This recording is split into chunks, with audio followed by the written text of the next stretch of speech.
Hello there. I would just like to welcome all the panelists and attendees to the Experiences of Parenting session here at the Pink News Trans Summit. I am Alex Woolhouse. My pronouns are she and her, and I am the Pro Bono and Legal Strategy Coordinator at Mermaids, which is a charity supporting gender diverse, non-binary and transgender children and young people. I am a trans woman and a qualified solicitor, and I will be moderating the session today. I'll just quickly introduce our wonderful panelists and invite them to identify themselves and give their pronouns. Joining us today, we have William Cox. He is a student, businessman, and co-founder of Diversity and Inclusion Specialist Unboxed. William is a trans parent and parent of a trans child. Hi, William, if you could just give us your name and pronouns. Hi, yeah, I'm William, he, him, please, thank you. Great, thank you so much. And Jake Graf is a director, writer, actor, and also trans parent. Jake, welcome, thank you for joining us today. Hi there, and my pronouns are he, him. Great, thank you so much. So I'll just give a really quick run through of the house rules. Not that I'm expecting any of these to be breached anyway, but we have a zero tolerance for any abuse and you will be removed immediately for that. The question and answer section is open below on your screens, and all attendees are invited to ask and upvote questions throughout the session. Now, there will be time at the end of the discussion where I will pick out some of these questions and ask them to our panelists. So, please do put them in the Q&A as we go along. Now, onto the session. So trans parents face a unique set of challenges from legal recognition to societal acceptance. And today we'll be exploring some of those challenges, but also the joys of starting and nurturing a family. Now, Jake, I'll just come to you first. Can you tell us a bit about your background and your parenting journey? Now, did you always know that you wanted to be a parent? Yeah, I mean, for the longest time, literally since I was, I don't know, sort of 14, 15 at school, I would always look after the younger siblings of all my friends and kind of take them home and do homework and stuff. I worked as a nanny pre-transition for many, many families over many, many years. And have looked after everyone from kind of, 11-year-olds to twin 5-year-olds to little babies. And I never dreamt for a second that I would actually be lucky enough to ever be a parent, because obviously as trans people, we're quite often made to feel like we're undeserving of love, let alone, the joy and the kind of ultimate gift and honor of being a parent. And so for years, I just, I worked with kids because I couldn't have my own family, and saw my sister have her kids and saw my friends have their kids. And, it actually got to the point where, it was actually almost painful. In fact, not almost, it was painful seeing all my friends' families kind of grow and knowing that, or thinking that it was never going to be me. And then at sort of, some point after about 6 years of being on testosterone, I actually decided I was going to take the bull by the horns and basically protect my sort of, ability to be a parent. And so I went through the quite awful process, but sort of okay, actually. I don't want to scare anyone, of having eggs harvested, stop testosterone for 6 months, let it all clear out. Your muscle drops, your face changes. I was crying all the time, but not in a bad way. And it was fine, to be honest, just adverts making me cry. And then I went and had eggs harvested twice. And they managed to get 19 eggs, and I had those fertilized by an anonymous donor, and ended up with 5 embryos on ice, which was amazing and apparently quite a good result. And then when I met my wife, Hannah, about a year after that, we knew we kind of had that in the background. And, for me, I know there are loads of trans guys that have carried their own kids, and I think that's amazing. In fact, I'm sort of almost jealous of those guys who are comfortable enough to do that. I've worked so hard on my body and suffered so badly over the years with dysphoria. There is no way I could have done that. So obviously Hannah, also being transgender, we knew that she wouldn't be able to carry our baby either. So we looked to a surrogate, and amazingly, about 18 months ago now, we found an amazing woman called Laura who said that she would work with us. I mean, we were just floored anyone would work with a trans couple, because again, we're made to feel like we're so sort of untouchable. And she got pregnant first time, and we now have a little baby sleeping in the room just next door, which is utterly incredible. Fabulous. No, that's so lovely. That's such a gorgeous story, and yeah, really lovely for me to see as well. And William, same question to you. Can you tell us a bit about your background and your parenting journey? Yeah, a bit like Jake, really. I knew from a very young age that I wanted to be a parent, definitely. I, really wanted a family, but I couldn't really see myself as a mum. And I felt for me as well, there was no way I wanted to carry a child. So I was really sort of confused for many years of sort of wanting the family, but not feeling that I physically wanted to do that as well. But obviously, as time went on, things got a bit clearer and I understood what was going on for me. But amazingly, I met Claire, and she had 3 brilliant, beautiful kids. So I became stepdad to 3 amazing kids, and the youngest of which is actually trans. So I've been in their life since the youngest was 3 months old. So they're now, what are they, 14, 15, 16? Yeah, no, 6, yeah, all moving up. So yeah, growing up a little bit older than Jake's Millie, obviously, but yeah, so yeah, no, that's amazing, and I completely get what you mean. That when I was dealing with my transition, I was like thinking, I knew that I wanted to be a parent. It was something that was really tied to femininity for me, and as soon as I transitioned, I was just like, oh, one day I'm going to be a mummy, amazing. And that was like one of the most wonderful things to think. So no, I completely get what you're saying. yeah. And I mean, one of the defining markers of being a parent is loving your child, but also worrying about your child. And what, if anything, do you think is unique about your experience with that love and with worry? Is anything, having faced those challenges yourself, do you feel overly protected of, your stepchildren, for example, William? I'll come to you first. Yeah, I think I struggled really to try not to project my worries onto Katie. The first day, for example, when she transitioned at school socially, and we sort of walked in, holding her hand, walk to school. School were prepared, we were all prepared, and she was, I was really nervous, but she was just skipping along. This was the best day in the world for her. She was so excited. And I didn't want to pop that bubble.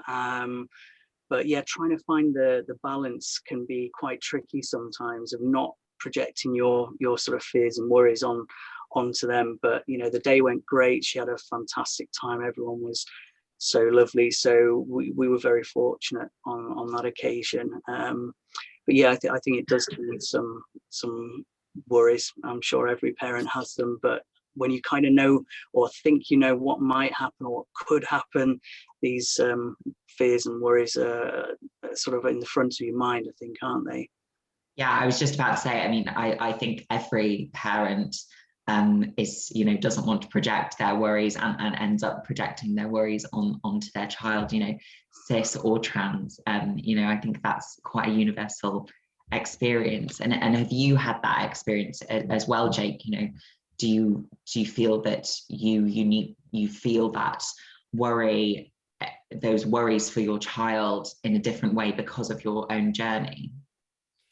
I mean, I'm a worrier by nature. I worried when I was having eggs harvested as to how viable they'd be. I worried for the next 5 years whilst they were on ice as to whether or not they were going to thaw properly. I worried about whether or not Laura would get pregnant and whether they'd still be okay. I worried if 6 years of testosterone had affected them throughout that pregnancy. I mean, when someone is pregnant, obviously there's the wait for the pregnancy test, there's the wait for the 12-week scan, then you think, great, no, then there's the wait for the 20-week scan, and you go on. And I have to say, it was the most nerve-wracking 9 months. And then obviously COVID hit. So we had a baby in the middle of a pandemic, and I have to say the only moment of relief that I'd felt in sort of probably the last 6 years was when she was out and she was born, and we were sent photos, because we weren't allowed to be in the hospital, obviously, of our little baby screaming her lungs out, but finally kind of out and safe in the world, if you can be safe in this world.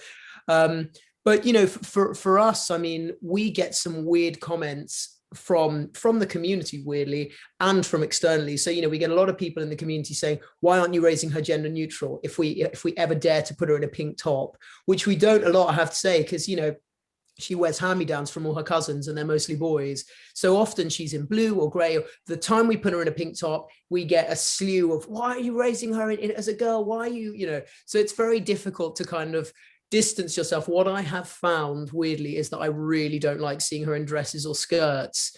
And that is because of my own trauma, or whatever you want to call it, of how I felt when I was put in dresses and skirts. So, you know, if it gets to the age of 2 or 3 and she's saying, I want to wear a skirt or a dress, of course, we'll put her in them. But our, I guess, gender issues, whatever you want to call them, should not affect her in any way. You know, we do also get people from outside of the community saying, you know, are you raising your daughter as trans? And obviously we all know you can't raise a child as trans. We do find it's interesting that you're sort of in this middle ground where you put her in pink, you're damned, you put her in blue, you're damned, you know, you call her your daughter. Quite often, if I say, oh, our daughter Millie, on social media, I will get schooled by trans people. You know, you shouldn't be labeling her, you shouldn't be gendering her, she hasn't told you who she is yet, which is true. But we also know that, as William knows, and we all know, that most people are going to be perfectly happy in their gender. Most little girls will be very happy as little girls. Most little boys will also be very happy as little boys. So we really need to try, and I think we, you know, Hannah and I will certainly do that, not to put that on Millie. And if she decides that, you know, that she wants to be more fluid or wants to wear pink dresses and tiaras, then she will definitely be allowed to wear all of those, and I will just cringe in a corner. No, I bet. And I guess, you know, that's such a shame that, you know, with you and your wife being so, you know, trans in the public eye, that you're, you know, put under that scrutiny as parents. I think it's, you know, it's such a shame. And, you know, let people enjoy things, let parents enjoy their children. And yeah. But I have to say, to be fair, after our documentary on Channel 4, we had literally thousands of messages of support, mostly from cisgender people, mostly in Hannah's case, you know, women saying, I wasn't able to carry my own child, and you have been so inspiring, and you've made me realize that it doesn't matter if you carry your child, if you don't carry your child, if it's blood or if it's not blood, you know. So whilst there are the odd comment of silliness, and we know we all get them, largely people have been so kind. And weirdly, the doc's actually screening in Australia on their kind of version of Netflix at the moment. So we're getting like almost daily messages from Australians going, you know, watched your doco, think you guys are great, never met anyone trans before. So that's really lovely as well. So, you know, I have to say, people largely, and it is important to remember that, are kind. And, you know, the sort of hateful minority, we must all just ignore and say, protect our children from those people. Yeah, my parents watched the documentary, and the next day they like rang me up and they were like, you know, oh, you know, they've done it, like you'll be able to, you know, you'll be able to have that family. And yeah, I think a lot of parents want grandchildren. Yeah. And so yeah, absolutely. And so I think that was, you know, definitely allayed some of their fears that they wouldn't, you know, be grandma and granddad in the future.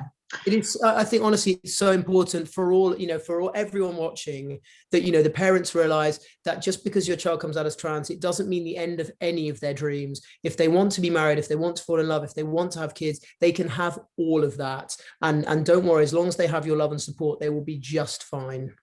Absolutely. And I mean, you know, going to you now, William, so you obviously are trans, and you were saying earlier that you also have a stepchild who is also trans. And how is being able to relate to your child on those issues around sort of gender identity, you know, made your experience of parenting more nuanced? I know we sort of spoke slightly about, you know, not projecting your worries and anxieties onto them, but, you know, I just want to get into that a bit more. You know, what did you think as soon as they told you? Probably pretty much the same as other parents. The shock and the sort of, okay, so now what do we do? And surprisingly, I think we don't really talk about gender or gender identity much as a family. It doesn't kind of really come up. And I guess some people might think that it's something that we constantly talk about and all the rest of it, but we're just sort of living our sort of lives normal to us, that we just sort of get on with things. But in terms of it having a bit of a benefit and that unique experience that I've had as well, I'm thinking of times like if we've been to the gender identity clinic, and we've largely had a very positive experience, fortunately for Katie. But there was one time that she came out of the appointment and she was just not quite herself. She hadn't engaged like she normally was, and she was clearly, just very deflated and disengaged, and burst into tears, just sort of saying, I just want to be normal. And as a parent, that's heartbreaking for any parent, if your child's upset and sort of really struggling with something. But I think having that understanding myself, it sort of had a really big impact on me. And I remember thinking that, once upon a time, I didn't want to be having this trans experience. I really got that. And the unique and sort of special thing that I guess I was able to talk to her about was the fact that actually over the years, I'm really happy and really comfortable now. I'm actually really, it might sound strange, but I'm really pleased that I've got this life experience, and this is how my life is, because I've met so many amazing people. I do some incredible work that I really enjoy, and being able to share that with Katie and say, I used to think that I didn't want to be trans. I totally get that. But actually now, to me, it's a blessing. It's really opened my mind. I feel a lot more connected with myself, and I've met some incredible people. I feel like I'm part of an amazing community. And I think, just speaking to her on that sort of level was quite helpful at the time. That's so nice to hear, because even this week I had that same cry over the phone to my parents. I'm 25 now, and was like, why do I have to do this? This is so unfair. And so, it's lovely to hear that experience, A, is common, and B, is fleeting, and I definitely thank the universe for my transness more than I curse it. So yeah, I think that is just something that comes with time, definitely. I mean, we're now speaking about some of the challenges that trans people face, and Jake, I'm just going to move to you again. What are some of the challenges that you faced when starting a family? You've spoken a bit about fertility and things like that, but what was that sort of like for you? I mean, it was obviously, as a single person, because I'd sort of, I dated lots of people before Hannah, but I'd come to the realization that, well, not even a realization, that I just hadn't found my person. And I was finding it really tiring having to explain what it was to be trans to every new partner, and, explain dysphoria and the whole, when people say to you, oh, don't worry because you're beautiful to me, which obviously doesn't help at all. I was sort of single. And I think that's quite a tough thing to do, to decide as a single person that you're going to kind of make provisions for what if I end up alone. And we've all felt that. Again, I know we get messages every day from trans people saying, I'm going to be alone forever. No one's ever going to love me. And we are testament. We are all testament to the fact that, we are just as beautiful, as worthy of love, as deserving of love. We will all find love. There is someone out there for everyone. But at that time, I just thought, now is the time. If I want to do this, now is the time to kind of, make those provisions and just kind of give myself that insurance that I didn't choose when I was at the beginning of my medical transition. And Hannah and I are always quite, when we're on the Mermaids retreats and so on, residentials, when the younger people come to us and say, should I be thinking about storing gametes or sperm or eggs or whatever? And we always say, obviously that's your decision, but it's one that you shouldn't take lightly, because all the young guys are like, I just want fallow, I just want this, I just want that, at the age of sort of 16. And, there is a moment to just kind of take a pause and think, is this something that I want to cover myself for in the future? Because, I am endlessly grateful that I did.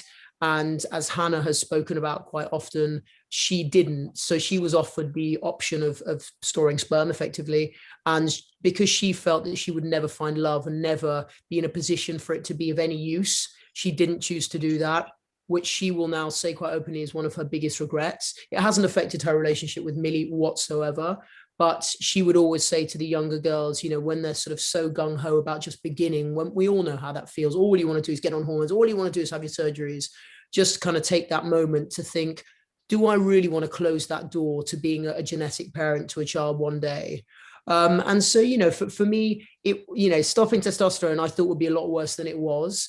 I genuinely had friends call me and say, if you feel suicidal, then I'm always here. And, you know, by then, after 6 years of medical transition, of living as a man, I felt so comfortable in my own body. And who I was, I had my place in society. So when I stopped testosterone, yes, you look very different. Within, honestly, a couple of months, your jaw kind of drops, your muscle drops. It's really, it's not like your beard just falls off, but, you know, your face does really change. And I did find myself just a bit more emotional, a bit more kind of, you know, open to crying, everything. But it was more the walking into the London Women's Clinic as a single man. And, you know, the first day walking into the waiting room and all these women sort of like, you know, talking about me behind their hands. And I went once with my mum, and I think they all thought I was her younger toy boy, and she was trying to get pregnant. So that was equally awkward. And after that, I just waited in the corridor. So, you know, little things like that I think, if we're going to, as trans people, go through that fertility treatment, there will be those awkward moments that if you can try and laugh about them and see the kind of humor, which at the time I don't think I could, but now I certainly can, then, you know, it's well worth it in the end. So I did it. It wasn't fun. As I say, it's an invasive operation, but 100% worth it. And I just kept thinking of all the other guys that had done it before me and thinking it's going to be fine. It doesn't affect who I am. It doesn't make me less of a man. And, you know, again, worth every awkward moment. Yeah, totally. I mean, it's interesting you say that I guess as trans people, we make a decision to have a biological connection to our future child on your own. You make that decision as a single person. You know, I think that's quite different to a sort of cisgender couple. That, you know, that can be a decision that is made, and most of the time is made together. And yeah, it was exactly the same for me, you know, going to the fertility clinic. I was the only single woman there. Everyone, it was just all this sea of, you know, 30-year-old couples who were there, but for them, you know, no one wants to go to a fertility clinic. It means you're having an issue with your fertility. And so they hated being there just as much as I did. So yeah, you know, I completely get that. And Jake, you know, has being a parent, you know, changed your approach to your work as an activist or as a director or you know, anything like that? You know, how has parenthood moved you along, I guess, professionally?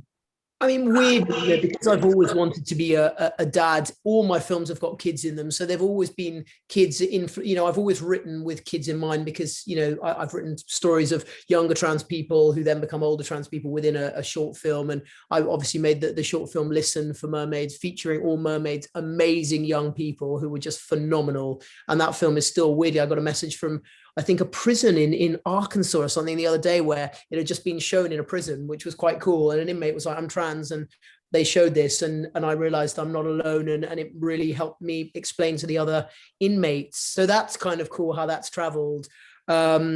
But for me, I mean, you know, I'm writing my first feature film now, which also has kids in, and is the story, in fact, of a gay trans man who becomes pregnant on a one-night stand and ends up kind of struggling with whether or not he can have this child and whether or not he can sort of accept himself enough to carry on moving through society with his body changing. You know, it's sort of, you know, the ultimate internal conflict, because it's quite literally growing inside you as you're going through all this.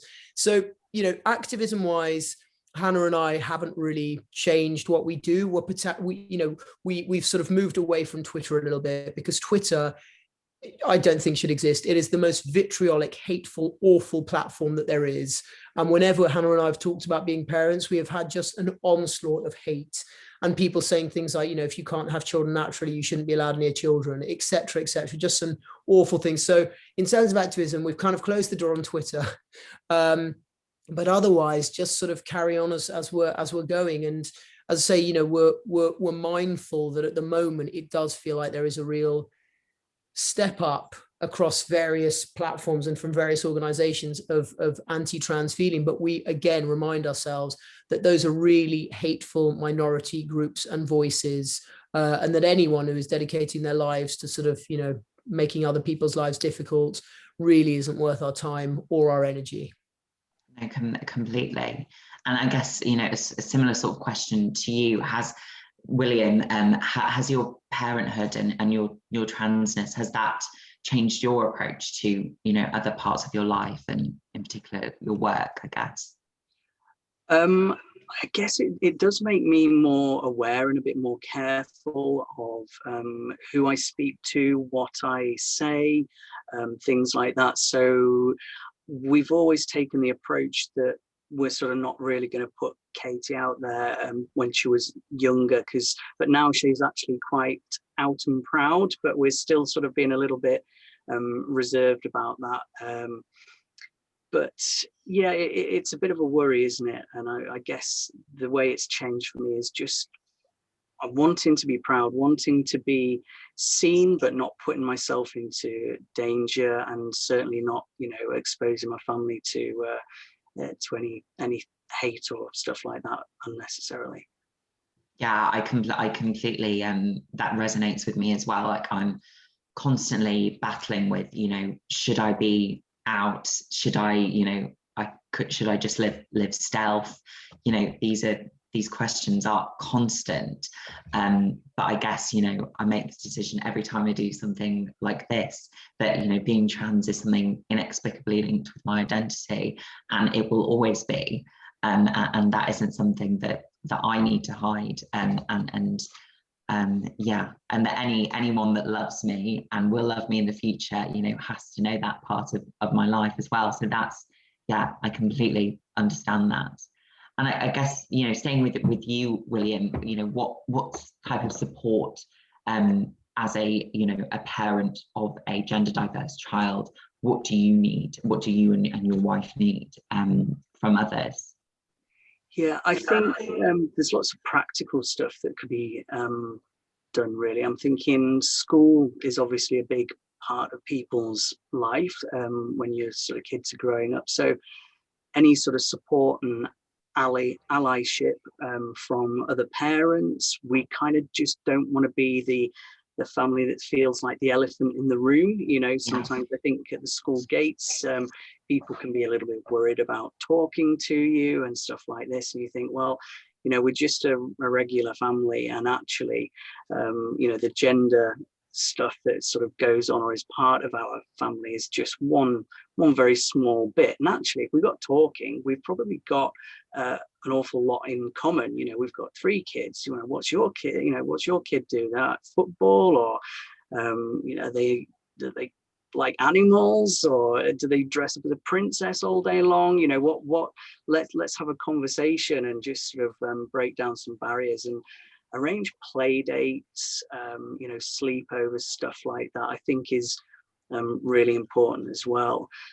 And for us, we've been quite lucky in that Katie's had a best friend all of her sort of life, from nursery before she transitioned right through primary school, and that person stuck with her as well, which has been really, really nice. So Katie's had the sleepovers, she's had the parties again are a big thing for kids, birthday parties. And oh my gosh, yeah, as a parent, we have been disappointed because there have not been the invites that you might hope for kids all the time, which has been really sad and hard to see. If Katie's come home from school and says so and so is having a party and they haven't invited me, I think I'm the only one that hasn't been invited, that's heartbreaking, completely to see that. But with her best friend, at least, we knew that she was going to get at least one birthday party a year that she was going to absolutely love. And, we'd throw parties and invite everyone just for inclusivity as well. So, it'd be nice to sort of have other parents not be worried about talking to us, or I think people are generally very good. I like to think that we're approachable as well, and people don't avoid us as such. But you sort of you do wonder sometimes.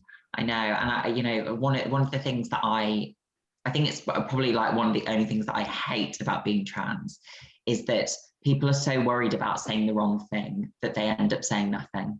And I hate that. I love talking to people and being included, and and that, like you say, as a child and as a young adult, that inclusion is so key. So no, I completely get that, and you're right. Katie is so lucky to have that best friend throughout it all. I also have an amazing best friend throughout it all, and I'm so lucky to have her. It's her birthday tomorrow, and I've got the day off from work, and I'm gonna go bake a cake with her. So even when you're 25, that doesn't change as well. So no, that's lovely to hear. And I guess similar sort of question for you, Jake. What support do you look for, and do you need as a gender diverse parent yourself? Yeah, Hannah and I have been very lucky that throughout our lives we've had supportive parents. Hannah's folks are great. Hannah's father, very sweetly in the documentary, who kind of admitted that when she came out, it is actually one of the most heartbreaking moments of the doc, that he says that when she came out, he actually felt shame because his daughter was trans, and he now feels so ashamed of the shame that he felt then, and how proud he now feels. So, we've been very, very lucky to have that support from family. We've had support from friends. We have had support from our amazing surrogates. Our experience has been really weird, obviously, because it's all happened in COVID. So, we've never had an NCT group. We've never had a kind of baby group. We've never had anything like that. It's just, last summer was sort of wonderful and weird in equal measures, because Hannah was on maternity leave, which was also great. So her job, even though it wasn't maternity leave it wasn't technically maternity leave, it was adoption leave because of the surrogacy laws and so on and so forth, which is something that Hannah's actually working on at the moment to kind of amend and update.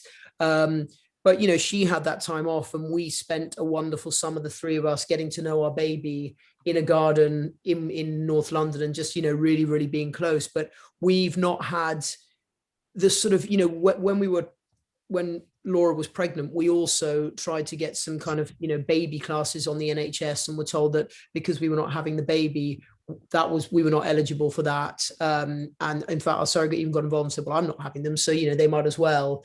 And we were told no, because we were not bearing the child ourselves, we were not eligible for any kind of NHS help, which was other than that, they have been amazing, and I would never slam the NHS. They have been phenomenal when she was born and for her aftercare. But we could have done with some classes. We were going into this terrified first baby and had no classes and had no kind of real preparation for it. But as I say, otherwise, I think all you really need is that family support and that friend support. And, at some point she will go out and she'll start doing clubs and baby clubs and meeting other kids, and it'll be great, but we're just not quite there yet. No, absolutely. And I guess, we all say, and you're saying, how lucky you are to have the support of your parents. And I just think, like, how lucky your children are for having your support, and exactly what they might be going through, and that support is unconditional, and it's just wonderful. My parents came up yesterday. They surprised me for breakfast, all the way from Yorkshire. They came down to London. Wow. I know, they really loved me. It's really nice. Did they drive through the night? No, they just got the first train. Wow. So they just texted me at 8 a.m. saying, look on Find My Friends, and I looked, and they were at Peterborough, and I was like, oh my gosh. So no, that we're so lucky, and so are your kids, definitely. And I guess for any employers listening, you obviously both work, have jobs and things. What could workplaces do to support families going through a journey in transition, as a parent or a parent of a trans child? I'll go to you first, William. But yeah, what could employers be doing? I guess we've spoken a bit about, maternity leave and things like that. I think for me, it's all about education and get some trans awareness training. I know Mermaids do fab training. There's other people as well that I know Pink News have had hosting. But I think education around the issues that you might face is really important. And there's simple things that you can do on all your communications, for example, on your internal and external communications, anything that's sort of outward facing, put some pride flags on a minimum, just let people know that you are being inclusive, that you are there. It's a safe place to either have, I'm thinking of schools, it's a safe place for your pupils to be themselves. It's inclusive, and any teachers that you've got that may be transitioning or hiding their identity, let them know that it's a safe place to be. Great for the community to see this as well, so if you're displaying your inclusivity actively, I think that can be really powerful. But yeah, get educated, get some training, and feel confident and proud that you're an inclusive employer. And for the more business minded, the stats show that it's great for your bottom line as well. So it's a sort of win-win for everyone. Happy people at work are more productive. Happy pupils at school are more productive and do better in education. So yeah, for me, it's about being proud, being more educated, and supportive, and be that beacon of hope for people to see. Wear it proudly. Totally. And I guess, and so I run trans training for Mermaids for law firms, and that point on inclusive communications, comes up so much. And it's like, I think now we're sort of getting to a time, I hope, where LGB issues are written about in a really inclusive way by corporates. So there's, I don't think there's much, assumptions that, that people are straight, or, and I think we're getting to that point where there won't be those assumptions that people are a certain gender, or that their children are cisgender, things like that. And it's all just about, I guess, moving with the times. And Jake, do you have anything to add to that? What can employers be doing to make, to support families like yours? I think it's just like William said, it's all about support. Just as you asked how you could support a family member coming out or a friend coming out, it's just about saying that you understand, or that you may not understand, because it's okay not to understand, but that you accept without question, that you support without question, that you learn together. Hannah obviously came out during her decade of serving in the British military, and the first thing her brigadier, I think, who she came out to, said to her was, I don't understand, I don't know a lot about it, but what are we going to do about it together? And, to her, that having fear that she was going to lose everything, lose her career, lose her friends, lose her family, that's all you need to hear. When I came out to my mum and she said, what are we going to do about it together? That's all you need to hear. And it's the same in the workplace. And then there's obviously the usual things like, do not tolerate transphobia, do not tolerate, trans jokes by the water cooler. If you hear it, call it out. Obviously, the pronouns are great. It's tougher nowadays, I have to say, with the pride flag, because obviously the NHS last year took the flag for a bit. So like Hannah and I'd be like, oh my God, look at all these inclusive bars, cafes, restaurants. It's wonderful. The world's turned queer. And then you walk in, it's like key workers getting you like, right, okay, not for us then. But obviously I think probably will come this pride season, the lanyard, the pride rainbow lanyard will come to mean queer again, because obviously it has been historically a queer thing. But just making people feel included. There is still, as we all know, a long way to go. And I think we are going in the right direction. But when we are such a tiny minority, I think the stats are still like 89% of people have never knowingly met anybody transgender. Hannah and I will go in one year and talk at an LGBT group in a workplace, and there's no one trans, and they'll come up to us afterwards, the organizers, and say, don't know anyone trans. I don't think we've got anyone trans in our organization of 3,000 employees. And then if we go back the following year, someone will kind of approach and say, last year you came in and talked, and I came out a week later, and I realized because of that event that my leadership cared, that they were open to me, and I now run the trans group, you know, for the region. So it really is, we all know how important visibility is, we all know how important representation is, we all know how important it is for leadership to flag, pardon the pun, quite literally, that they are supportive, because it really does have such an effect on your confidence in then being able to come out.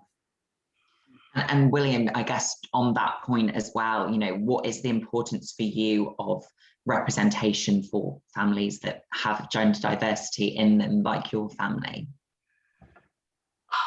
I think it's really important. I know I've been to some trainings and stuff recently, and just having slides on the training that have a clearly diverse or queer family on them actually makes me think, that's nice. I really notice stuff like that, because you want to sort of feel included in society, because you are a part of the society, and you know, there's the saying, you can't be what you can't see.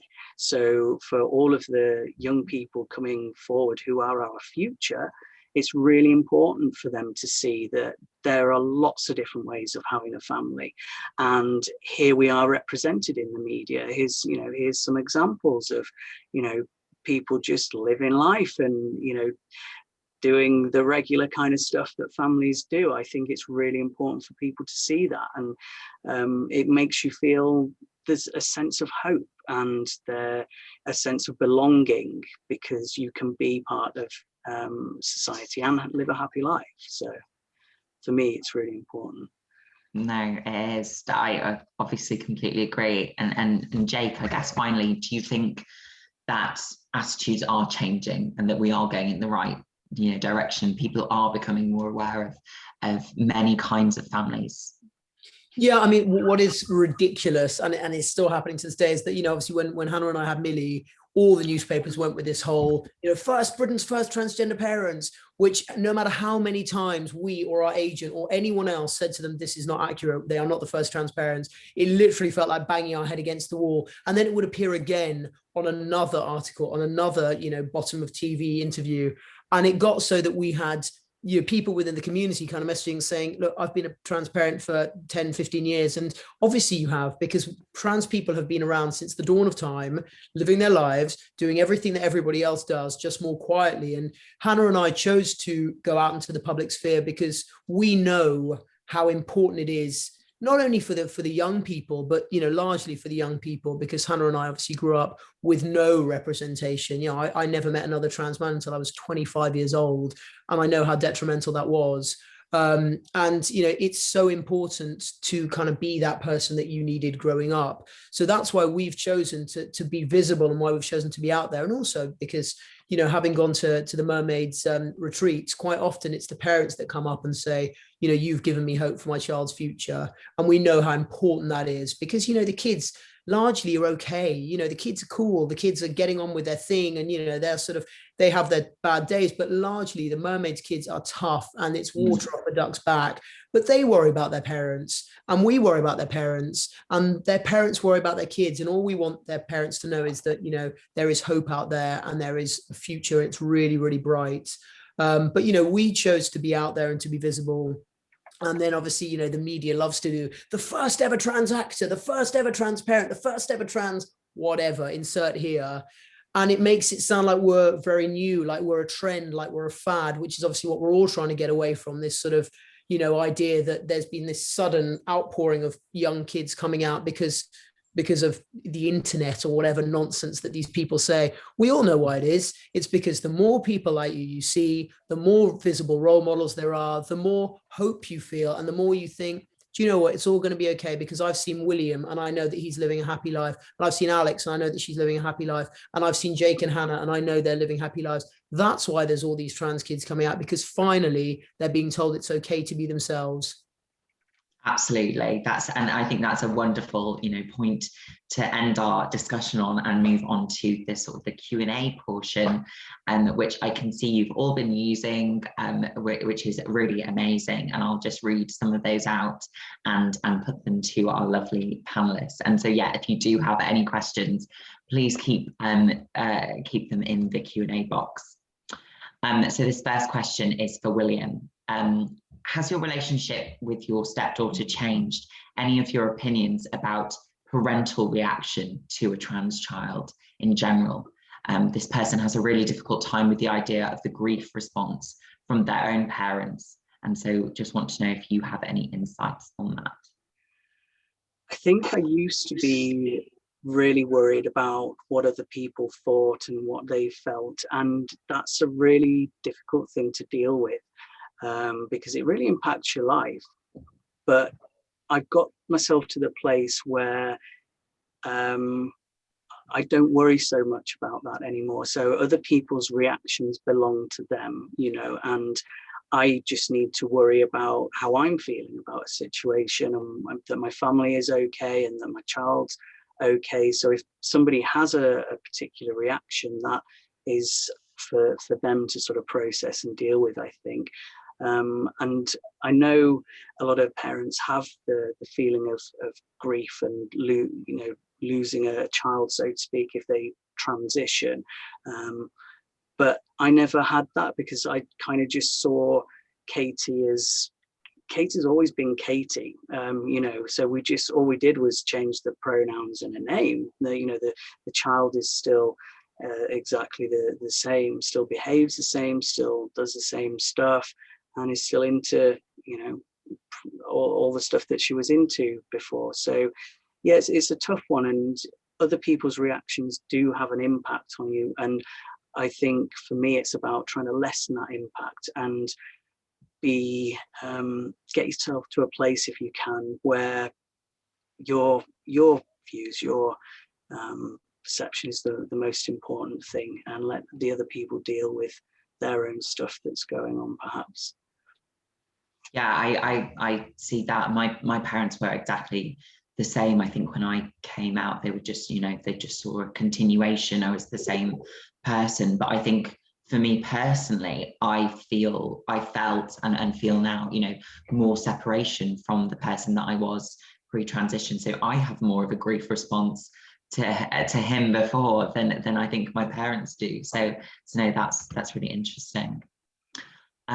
As the second question that we've got, I'm going to pose this to Jake. This person is a trans woman who has socially transitioned. She has 4 children with her ex and 3 boys. The 3 of her boys have struggled. This person doesn't want to be known as dad anymore, but their ex won't allow them to be mum either. So, you know, do you have any advice on dealing with that situation and bringing, I guess, your children through your transition with you? It's interesting, actually.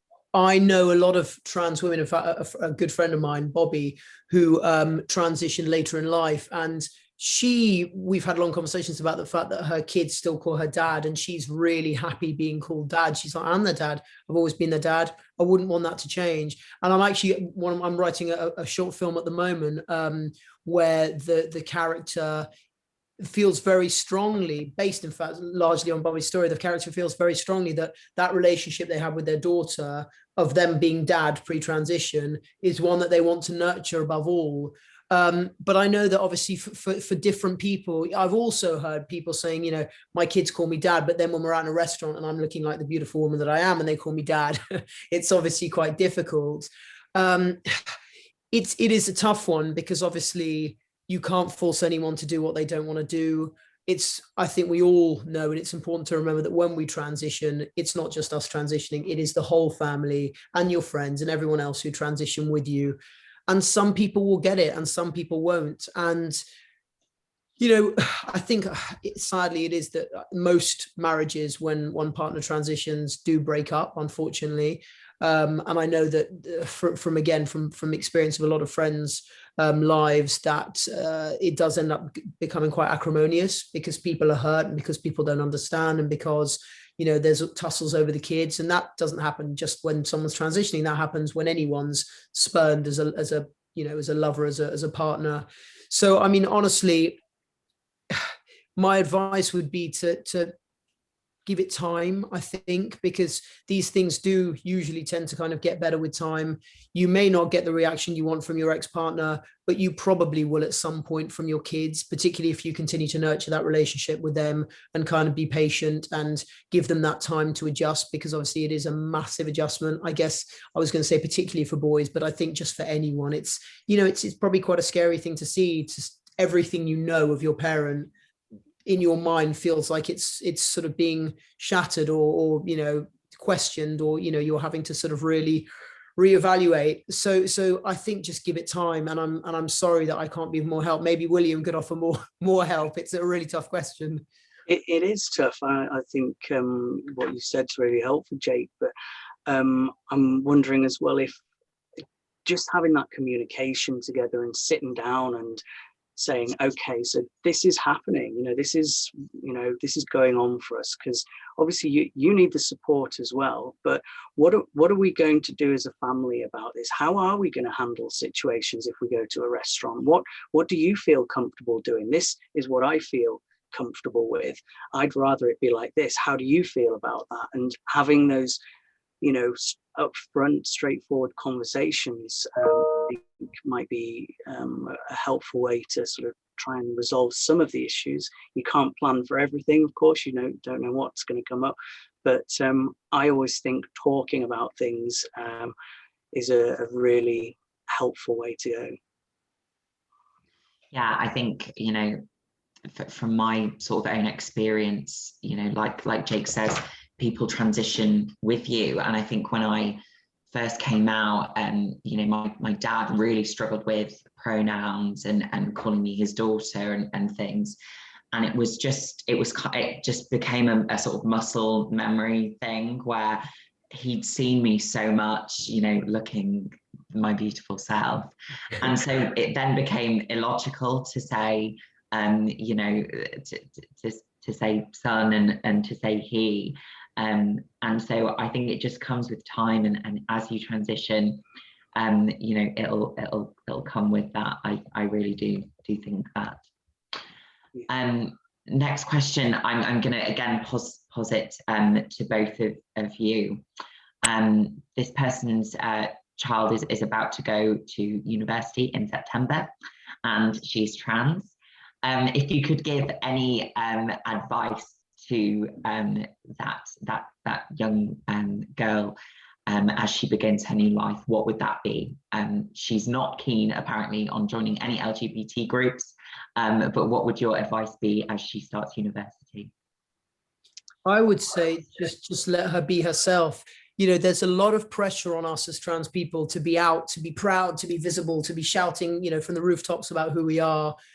There are a lot of people that don't want to do that. There are a lot of people that see this very much as, you know, kind of medical issue, and they've sorted it and they now want to move on with their lives and live. I don't even think calling stealth is a sort of helpful thing, because that implies that you're sort of being covert or, you know, living your life.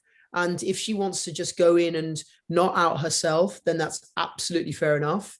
And if she wants to go in and not join any LGBT groups, because a lot of trans people don't feel that they're part of that community, then that's absolutely fine. I think it's all that your daughter needs, all that child needs, is just that, you know, the support of their parents to know that whatever they do, it's fine. No pressure. It's tough enough. And for someone to at that age have already gone through their transition is incredibly impressive.